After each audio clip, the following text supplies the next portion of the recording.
This is Stephanie Nield, archivist of Leonard Cheshire Disability. It is the 18th of February and this is an oral history interview with filmmaker Nick Dance. So to start off, Nick, can you introduce me a bit and tell me a bit about the work that you've done and how you came to start working with Brian Lyon at Le Court? Well, I'm a producer, director, cinematography in films and TV, and I started my training, if you like, at West Surrey College of Art in Farnham, Surrey. There's a film unit there, and it was a film makers course to teach young filmmakers, really, film and TV production. And it was during the 3 years I was at Farnham, the head of department introduced me or talked to me about a disabled filmmaker in the area that was looking for someone to help him make a film. So I was very interested in this, so I then got in touch with Brian Lyon at Le Court, and that's how I met up with Brian and how I started to then make quite a lot of visits to Le Court and got to know a little bit more, well, a lot more about Cheshire homes. And what year was this? Was this in the 70s? Yes, I was at Farnham between 1977 and 79. So it was around about 78 when I met Brian and was introduced to Le Court. And what was your first impression of Le Court when you went there? Well, I mean, to be honest with you, I hadn't really been into a disabled home or a home for the disabled. So it was a beautiful setting, but what was surprising was, everyone seemed to be quite independent within that home. There was all sorts of things going on, lots of gadgets being made, because I guess in those days, now today we take lots of things for granted that are made for disabled people, whereas then they were having to make things to use a typewriter or hold something, or even a power wheelchair wasn't it was quite a new thing then. So and there was lots of things, they were very inventive, I thought. So that was quite an eye-opener. That felt like a family atmosphere in there, and it was a lovely. I mean, the setting was beautiful, and everyone seemed quite friendly. And the more and more I got to know Brian, it was I would help with his routine as well during the day. So it was an eye opener for me to see how the people were living there, and also it's nice to contribute to personally as well, not just helping out with the filmmaking, but I might have lunch there or tea and dinner, but I'd help him with the feeding and that sort of thing. So it was a memorable experience, actually. And I wondered, obviously the Le Court building isn't standing anymore. It was demolished in 2007. And I wondered what his room was like, because we do have a few photos in the archive of his bedroom. And was that also his film studio, or did they have a separate film studio? Well, no, there wasn't really a space that was set up for film equipment. I mean, they did the editing in their bedrooms, really. I mean, the rooms were, they'd extended Le Court. Brian was in the newer wing, if you like, but I just remember you go through the entrance hall and there was the dining area and the sort of social area, I guess. There was rooms, I think, off to the left, and then off to the right there was what was the original wing and then the new wing. So it's quite a long corridor you would walk up. I think there were rooms. No, I think all the rooms looked out onto the parkland, which was beautiful, and they had their own verandas and things. But I remember a very long corridor, walking quite a way up there, and then his room was quite a big room. And in those days, he had a massive sort of telephone setup, which quite sophisticated in those days. Now, of course, it's all we have it in our pocket. But and he had a sort of a dialing, like a sort of illuminated screen. Not quite sure how that worked to the day, but it was, you could, I think, because he had this little distaffy thing, whatever they call it, which he could press with his chin, so he could select the numbers and things, so he could dial that as well. It was a push button as well. It sounds a bit like a possum, I think. Possum, sorry, it was a possum, that's what it was called. Oh, you blow into it, that's right. No, it wasn't a summer. The residents had the little distaffy thing, but that's possum, you blew into it so you could select the numbers and things. And also the electric typewriter, so you could type, it was connected to that. So yes, it was like a screen, alphabetical screen and numbers, which I think lit up and he blew into it. And so it's quite, you know, for the 70s, there was no computers or anything. It was so he could dial out, he could type. It would take a while, but it was one of those golf ball typewriters. Although he did have a lady come in who I'm still in touch with actually, who still lives in Liss, Marion. She used to do his typing and things. He did a lot of dictating, obviously because it would take so long to do it himself. But yeah, TV and all the usual comforts really. So it seemed a comfortable environment. But the films, no, I mean the editing, when they made the early films, they were edited in their rooms. So there wasn't a space really where they had anything set up, you know, specifically for that. And talking about the films, I wonder, can you remember the names of all the films that you did with Brian? This is a test. Well, I've Got Wheels, which was the one we made. That was the first one we did with, which was Snowy. Was the I think that was the one really that was just really he wanted to do just an ordinary the day in the life of a disabled person. Just how they go about their day. So that's really what I was approached for initially, was to make this film called I've Got Wheels. And it was also because Snowy was having the just about to have the electric wheelchair made for him. So it's about the making of the chair and fitting it and all that sort of thing, and then finally getting his wheels and going off and into the shopping centre and stuff, and just the theatre and doing just ordinary things. So that was that one. Then we did a thing called Challenge, but I think one of the previous films the Challenge really was a film we did. No, it wasn't actually Challenge. Sorry, I think that was a Lee Court film, wasn't it? Challenge. Yes, yeah. There are two films that are very similar. Yeah. It's one that It Could Happen to You. Yeah, so that was later on. Yes, so the next film actually was a documentary about the Lee Court Film Unit, and we had Robert Robinson, TV presenter, who was a friend of Lee Court. I'm not too sure how. Anyway, Brian had met him, and he came down and did the interview with Brian, which was really a history of the film unit. So we used clips from the previous Lee Court films that I wasn't involved with, but we filmed that and on the balcony at Lee Court, and that, like I say, we used clips from the previous films, plus I think we had I've Got Wheels was in there as well. So that took us right up to, that was about 1979. Anyway, the next big thing, the biggest film we made really was It Could Happen to You. I thought there was another film, but I don't think there was. It was I've Got Wheels, it was Lee Court Film Unit, and then I've Got then It Could Happen to You. And that was something Brian had on his mind for a while, because it was the International Year of the Disabled in 1981. So he talked to me about that, but this was, he wanted to make a big production, and what turned out to be a sort of 40-minute film, 16mm, made on film.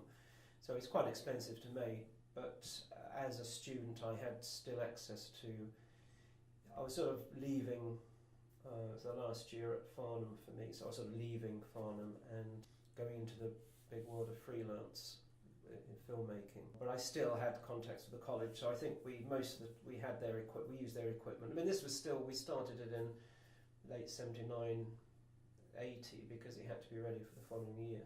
So that was a documentary just basically about disabled people, people who would become disabled through accidents and illness, really. So it was, we took 2 or 3 characters, the girl who was in a car accident, and there's a blind chap, and somebody who'd been disabled from birth. So we researched, we found these people. We went to viewed a surgeon at Stoke Mandeville, so they had a sort of a medical site. But anyway, we got all the equipment together. Kodak put the money up for the film. I used yet more.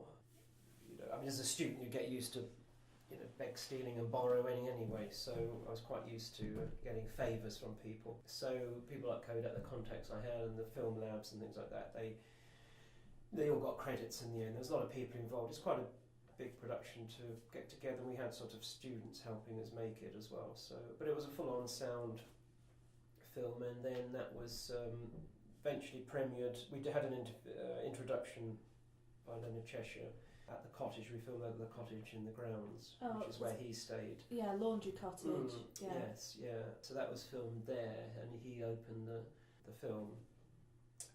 So it took probably, it was a good probably 18 months up until when we had the premiere at the Shell Centre Film Cinema, which was a huge cinema actually in the Shell building. I mean, the Shell, like a lot of companies, had their own film units, and this was 81, just on the cusp of a lot of them closing down. They still had a film. There was a massive cinema in the basement there, so we had that, and we had group captain Cheshire there. Lord Snowden came along, so quite a few dignitaries, and it was quite a big night. And then eventually, I think it was just tenacity of Brian managed to get it shown on the BBC, so it did get a TV transmission. So it did very well, and of course a lot of publicity for Cheshire Holmes and Brian. And it was sort of his swan song really, because sadly, I think it was about 84 that he passed away. I went down there with his family and things, and the last time I was at Lee Court, I think, when just after he died, and we just had a little wake, I guess, in his room. Oh, that's nice. Yes, yeah. So, and then all those films then went into a library. That was it, really. Yes, and I went off and did my freelance camera work and directing and producing, and did a lot of travel. I was very fortunate to travel the world for about 15 years. So, do you think he gave you your first big break?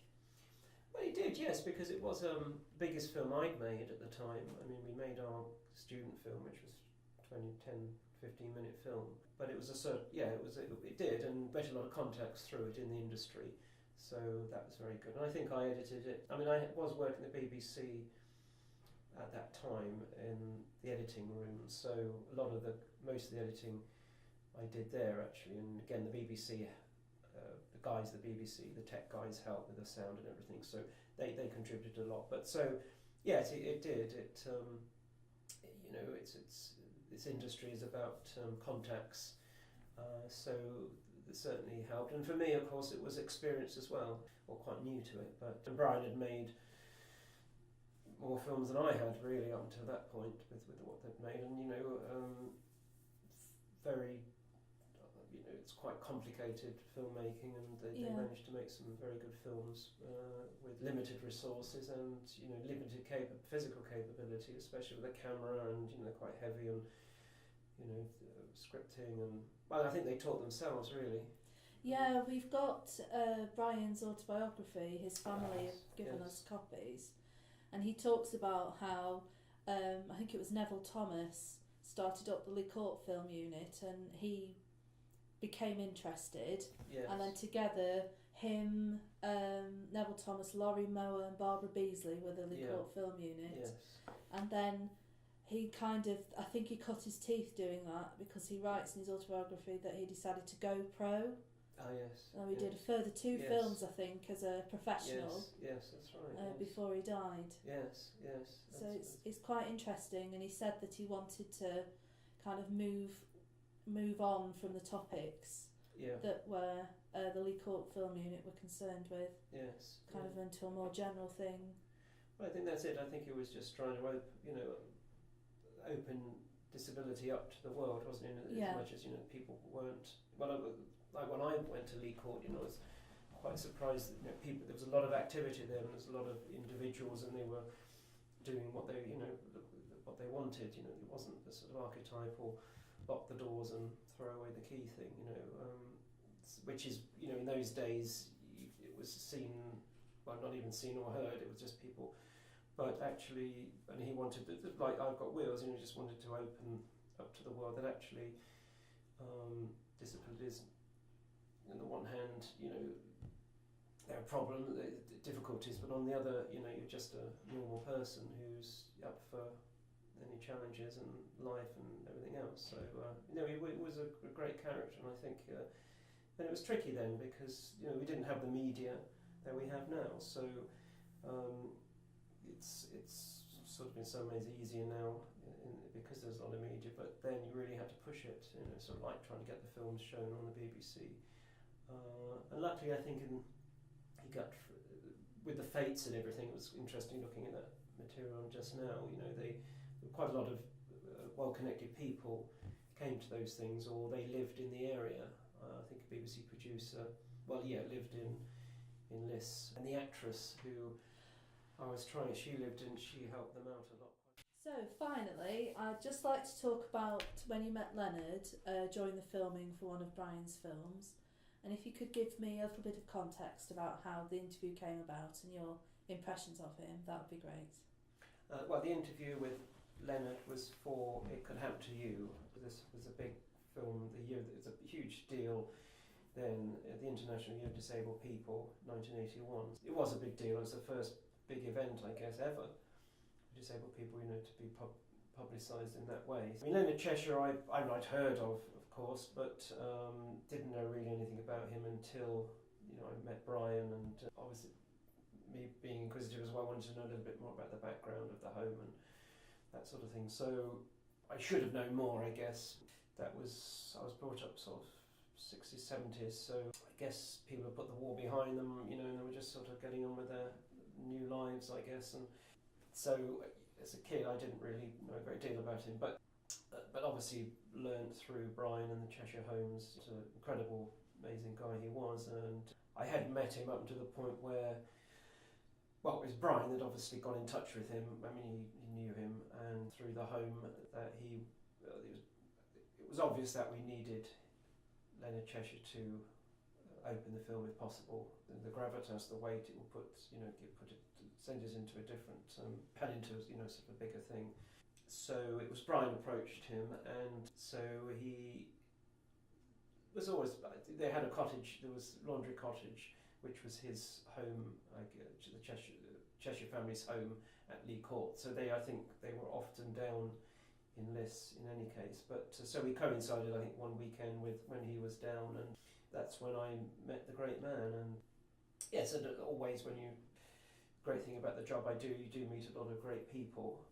Some more intimidating than the others, or maybe it's just me. You just, that you're quite in awe of these people, so you're slightly intimidated. But not at all, actually. With Leonard Cheshire, we put sort of notes together, but only notes really on what we thought he might want to say. He knew what the film was about. I don't think it was ready to. We hadn't edited it and anything at all, but we talked to him about what it was about. Incredible, actually. Very. Well, first of all, I thought he was a very modest man, incredibly modest and friendly, and genuinely interested in, what we were doing, but quite a genius really, because they were only notes we gave him, and within minutes we were sitting down. We thought he might need, a wee while just to make his own script or something, but almost within minutes he said, well, let's do it. And I think it was about a 2-minute. I think we had one edit in the 2-minute, may have been a slightly longer piece, but it was just absolutely concise. He put all the notes together, very articulate. Obviously, having just seen some of the archive footage, he was obviously used to TV presentation. So by that time, early 80s, I think he was, definitely was very experienced in giving interviews. But it was all very concise, very to the point. We had just had one edit in it. Not for any reason that there was any stumbling or anything. It was absolutely concise and thoroughly one take, really. And that was it, which was good for us because the film is very expensive. But overall, it's just a very, very, genuinely modest. I think the modesty was what was impressive. And then I met him again. The last time I met him was when we had the premiere at the Shell Centre, and he did, and I was absolutely terrified because I'm not great. I'd really done any public speaking really, because I had to follow him on the lectern at the Shell Centre just to give a bit of background, and I was absolutely terrified. And then having to follow him as well, but I don't remember a lot about it. But that was the second time I met him and the final time, and of course he remembered us all, and he seemed to have a good memory for people, which was great. So yeah, good memories of. Yeah. Thank you. Sorry, Thank before I you. waffle anymore. It's okay. Pick the bones out of that. Thank you.